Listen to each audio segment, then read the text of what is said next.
when it comes to surgery or getting any kind of procedure that somebody is trying to look younger. And that's not always the case, right? Like you want to look like your best version of yourself. You want, I'll speak for myself, the outside to match the inside. And, you know, I mentioned before, there are so many other things now that people can be doing. And I think that, you know, it's not enough to just get surgery, right? And I know that you guys have a skincare line as well. And you have talked about this, Payman, on another podcast that I heard, where you're like, you can only do so much with surgery if you're not treating your body right, if you're not treating your skin right. Like, it's only going to look so good. And this is the hill that I will die on, because I talk about skincare so much on my social, and I make videos, and everyone knows that I've had procedures done and things like that. And everyone likes to attribute my appearance to the procedures. And I'm like, no, skin is the canvas. Like, look at how many people in LA are walking around nipped and tucked and pulled, and they have skin, and like it doesn't look good, right? So let's get into all of that. See, it really is the key, though. You made a really good point. And he brings this up a lot because he does more facial surgery than I do. And he'll say, you know, this is a really tough case, or this is an easier case because of the skin quality. Somebody that comes in, young girl, I'm not even talking about an older woman, for a rhinoplasty. They have very thick skin. Well, it doesn't matter what you do underneath. It's still going to look kind of thick, right?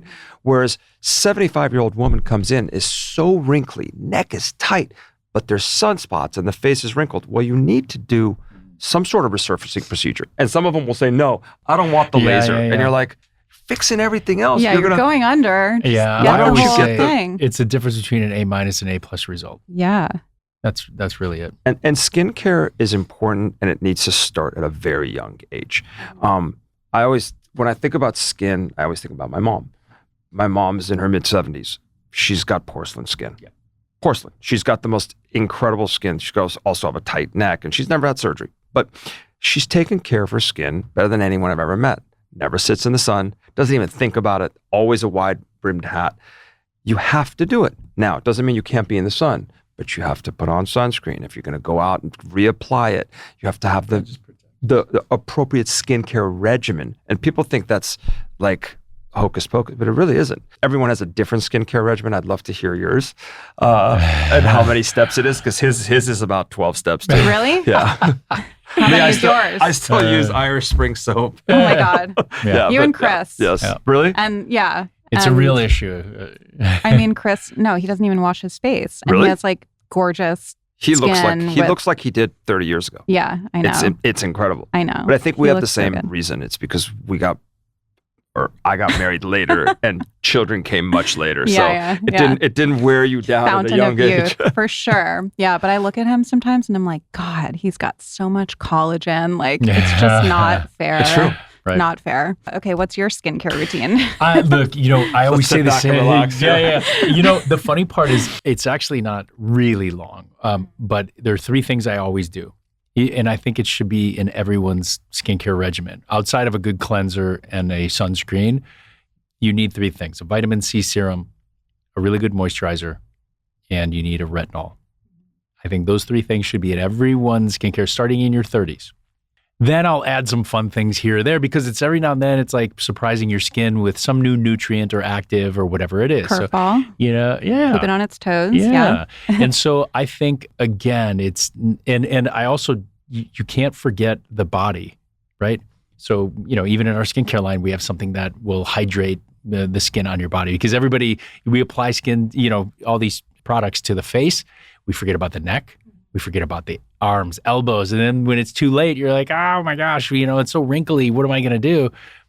Well, you should have been taking care of it earlier on. So my regimen is really just those 3 things. Every now and then I'll throw in some new product because I always try new things.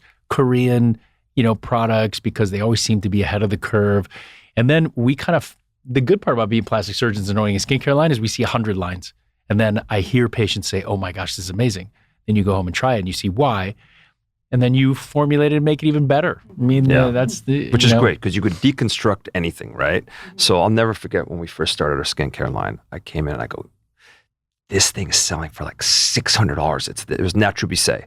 And the interesting part is Naturubisé was like like it was the old Amway kind of way. They wouldn't sell it at stores. They'd go door to door and sell it. And it was like tiny little vial like this. So I give it to him. I go, let's deconstruct this. And you learn what the actives are and you learn how to play with them. And now we've been doing it for so long that, you know, he's normally the guinea pig because they know that I won't use anything. I'll just give it to my wife. But yeah, if I was going to say there's one thing everyone, or two things everyone should use, I'd say retinol is very important. Something for cellular turnover, because you don't want to just exfoliate, because that could be a little too harsh. And you should have something that's going to have new skin that's forming. And then sunscreen, just sunscreen. And sometimes I regret that I didn't wear it at a younger age. I've been driving a convertible my whole life. Luckily, I don't have, you know, but even on the hands, like I was just away in Costa Rica. And the one thing I did is I kept putting on my hands. And it's important because you forget those sunspots on the hands are a dead giveaway. Or wrinkly skin is a dead giveaway. So I always say that's my one regret in life, because I grew up on the East Coast and we were like in the tanning beds daily, sometimes twice a day. Sometimes, well, because sun was such a commodity. Oh, you know, when you grew up in yeah. California or Florida, you know, I'm a Wisconsin boy. So I mean, when it's 55 degrees and sun came out, everybody was outside in shorts and a shirt, t-shirt, because you're like, we haven't seen it for months. Yeah. But now you're never in the sun. I mean, I diligently have protected my skin from the sun since I was like 28, 29, kind of late. But also, like, I was a shit show in my 20s. You know this, right? I got sober at 28 and I looked at myself through sober eyes and I was like, whoa, what happened? I had deep set lines in my forehead. I had, you know, sun damage. I've since done all the lasers and stuff and it hasn't really come back. But now I'm approaching 40 and I'm like, I got to get a little more consistent. What's your go-to skincare regimen? Like if I was going to say like every night before you go to sleep and then in the morning. So I use Jan Marini. I've been using it for 2+ years. I went on it because I randomly, out of nowhere, 2 years ago, got like cystic acne. And I tried everything. I tried lifestyle changes, diet changes. I already eat very clean, didn't have anything in like blood work. Hormones were fine. I mean, it was like horrible. Just nothing helped it. And I went to my facialist. She put me on Jan Marini and it went away. So I've been doing it for a long time. It's we used that a long time ago. A lot of actives. No, they're great. Everyone that comes on my show is like, how is your skin not like burnt off your face? Because I do a glycolic cleanser. I follow that with vitamin C morning and night, Love it. which a lot of people don't love, but the nighttime vitamin C. Follow that with a serum that has 3 acids. I think it's mandelic, salicylic, and azelaic.